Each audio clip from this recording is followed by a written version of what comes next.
naye ndo pamunozoona pasi pemawindo pachitaka kala. Saka nisi takaona kuti neclide yatakaisa iyi hapaite kala bonnet, mvura inongoerera zvakanaka naka. Hapana zvichakonzeresa kuti paite kala, hapapendwi, chenyu kungopukuta chete. Hatina niti yekuti chichazoita sei panenge pakanaka pakatodaro. Iri idombo iri takasiya zvemawindo siyo zvekudhara. Ndo maya anogadziswa matombstones. Ndo yematombstones. Saka anotokwanisa kuitawo futi kuita futi mawindo siyo. Takasiya zvekuita zvemadhaka zviya aiwa takuti sita kuchinja. Ukaiswa aluminium pako umbowaisawo tombstone woregedza kupinza mukadzi nebhizi nekuti. Special meat. Special kuti kutema window siyo. Aiwa ina handichadi zvekuti madhamu. Kuseri saka kwakagumira apa kuseri kwakatosiyana. Kuseri inenge kune background kune zvipo zvichaendawo kuseri. Asati yapera makambodhirane kuno. Zeni kuno kuti akaona kuti madhoo zvekuti iwe zviya zvekuti kwanaya dhoo ranatsa kuvhura razodi isitane madhoo aya anonzi ma-steel door. Timunoita zvamuri kuona tinoita madhoo iwa. Nekuti unenge uchivhara hari futi hariita sei ende rine security yakakura. Manonzi ma-steel door. Security yacho iri pakuti dhoo iri harisi repuranga, ndere simbi. Harigwejenuka, harina zvaunokwanisa kuriita. Chero ukada kunoyanyura hapana chaunokwanisa kuyanyura. Pinza waya haukwanisi kuripinza. Kuyanyura haichiyowanichi. Ona kudiwe kwesoku. Samunotori shinwa zvenaimi. But materials matanonzi machi materials futi but anestara wa materials inonzi cladding sa makatanga matombotsa zvekusa cement kwakuzoisa izvi tapa video yedu yepili munhau dzeconstruction nabhuti vangu vekwazvarehwa. Saka mati aiwa let me show you kuti even kuzhe futi tinoita mastondido hatingoiti materials chete hatiti maceilings chete. Saka tauya pamastondido asi tiri pamastondido tiri kuona ichi chunhu ichi tiudzei pamusoro pechunhu ichi. Chunhu ichi chiri kungotaura zvinhu zvatinoita isusu sezvarehwa construction yezvamuri kuona. Tiri kuti specializing in brickwork zvakafanana nekuvaka dzimba, painting tinoita futi, plumbing tinoita, carpentry yekurufa dzimba dzenyu tinokwanisa kuita. Handei kumberi I'm sorry to say this but vanhu kandotarisa kuti ndasina mboziva kuti vanhu vanogara vachitaura kuti hanzi munhu unovaka sei asingavakiwo pake pakanaka. Makambozviwa izvozvo? Ndakambozviwa but inini semunhu akagara ane talent rekuvaka ndakaona kuti beta kuchibvisa chipirita chaitwa chakudhara chiya. Iwe kana uchiti unovaka vanhu vanofanira kuona nepamba pako, vanofanira kuuya kuzoona ruoko rwangu pano sezvamuri kuona kuti maizirwa zvakaitwa zvinhu zvacho zvine unyanzvi. Zvikuitika kunoforemewa zvidhina zvakadai kuti makapenda. Zvidhina izvi hazviforomwi zvakadai so. Chakwewo unogona kungovaka imba yako ine mafabric.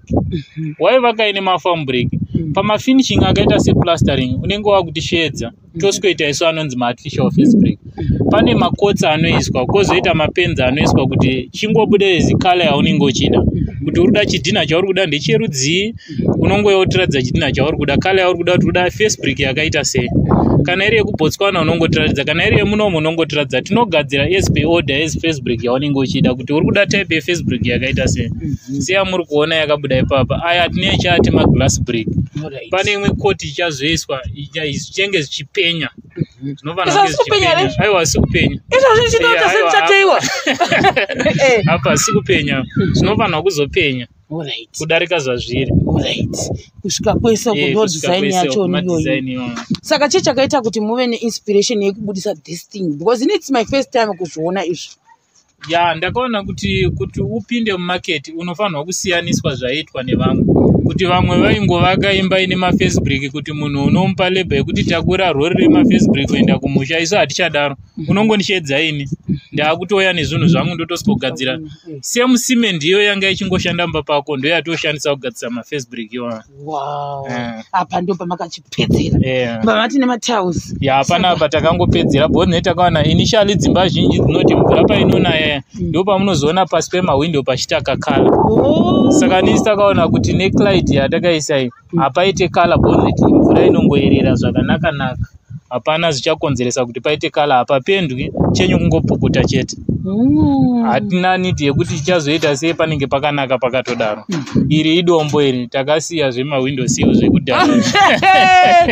Ndo maya anogadziswa matombstones. Ndo yematombstones. Saka anotokwanisa kuitawo futi akuita futi mawindow sill.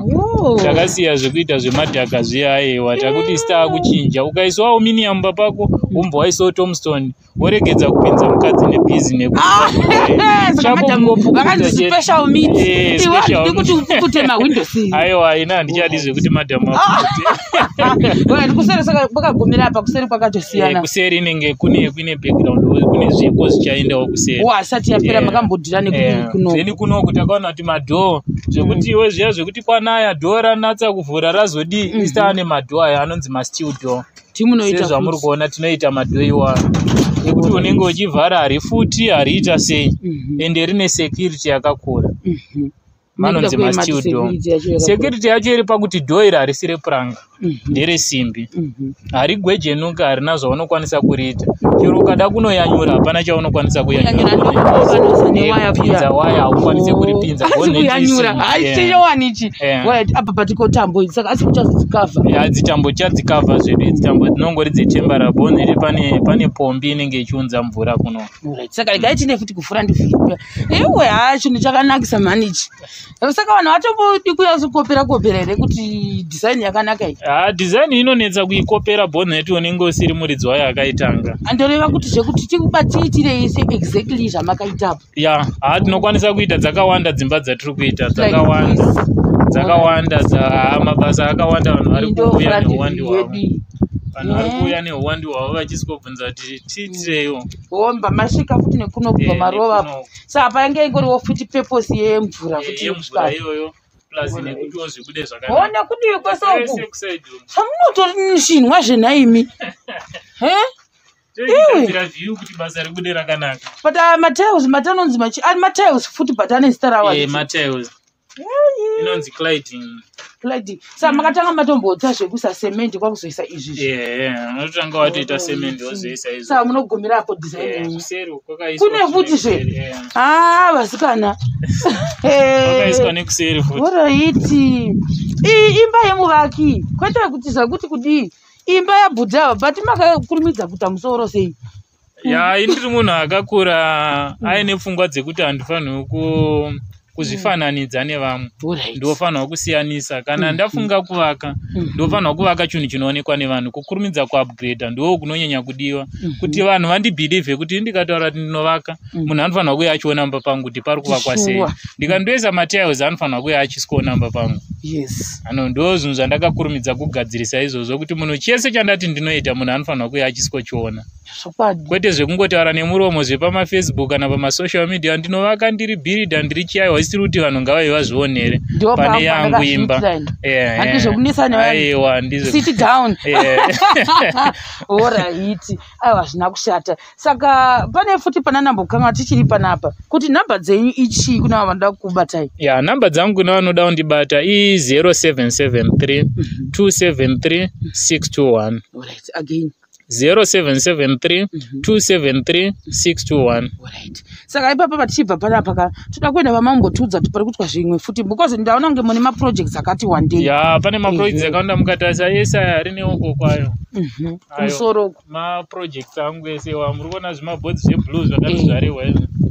Even panapa ndimi futi panapa ndedzangu ndiri kuita mabasa ese. Ndaona chibhodhi futi icho. Saka muri kunakura. Ndiri kurova. Apo ndimi futi apo. Ndina futi. Wow. Ndiri kuita futi. That's wonderful. But ndikuona sekuyo next wasi wenyu. Ndiwangu futi. Ndikuona ndasenda dero ndaona the same thing chamakaita chematiles. Ndio sandaona ndenyu. Ndiri kuita mabasa ese. Wow, that's beautiful.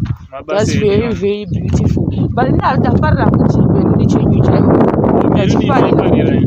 Ndachifarira ndatombotorwa selfie tiri apa. Wachidai hanzori chakadichi chimeruni twari ngambotorwa selfie what bone chimeruni chimakazvitarisa chine chimechana macolors anofanirwa kumecha hatichaite zecolor blocking zvataita kudhara kuti isipamba kana paine kagrey ngakangoramba kachapia kana rufu iri yemeruni kameruni ngakarambe kachapia sezvamuri kuona kuti kameruni karipo pazvidhina karipo parufu Ukaenda futi pamatiles edu pane kameruni kari kuoneka karipo ikaka. Karipo kameruni zvinoita kuti imba ibude zvakanaka. That's beautiful, right? Izo zvizo takuenda kupi kune imwe futi yamuri kuti foundation kuitwa special foundation.